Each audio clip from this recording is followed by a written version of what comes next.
আমরা দৈনন্দিনের ব্যস্ততায় এতটাই হারিয়ে গেছি যে প্রকৃতির সাথে একটু সময় কাটানোর কথাটাও ভুলে গেছি।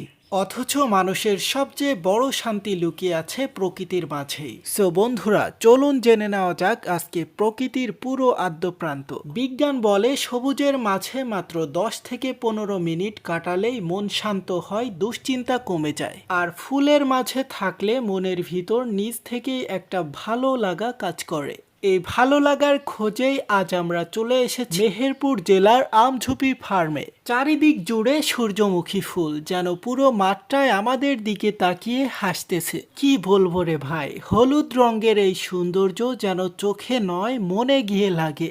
আমার সাথে আছে আমার পরিবার, আমার বোন, আমার স্ত্রী, আমার ছোট ছোট ভাগিনারা। তাদের হাসি দেখে বোঝা যায় এই জায়গাটা কতটা স্পেশাল। বাগানের মাঝখান দিয়ে সরু একটা রাস্তা, আর দুই পাশ দিয়ে সারি সারি নারকেল গাছ। পুরো দৃশ্যটা যেন একটা সিনেমার দৃশ্য। এখানে অনেক মানুষ এসেছে, কেউ পরিবার নিয়ে, আবার কেউ বন্ধুদের সাথে আড্ডায় মেতে উঠেছে। জীবনে যদি একটু ভালো থাকতে চাও তাহলে মাঝে মাঝে প্রকৃতির কাছে ফিরে এসো, কারণ প্রকৃতি কখনো আমাদের হতাশ করে না। সো হে বন্ধুরা, তোমরা দেখছো ভয়েস অফ হুসাইন আহমেদ। ভিডিওটি ভালো লাগলে অবশ্যই একটি লাইক ও ফলো ও সাবস্ক্রাইব করে আমাদের সাথেই থাকবেন। সকলকে অনেক অনেক ধন্যবাদ।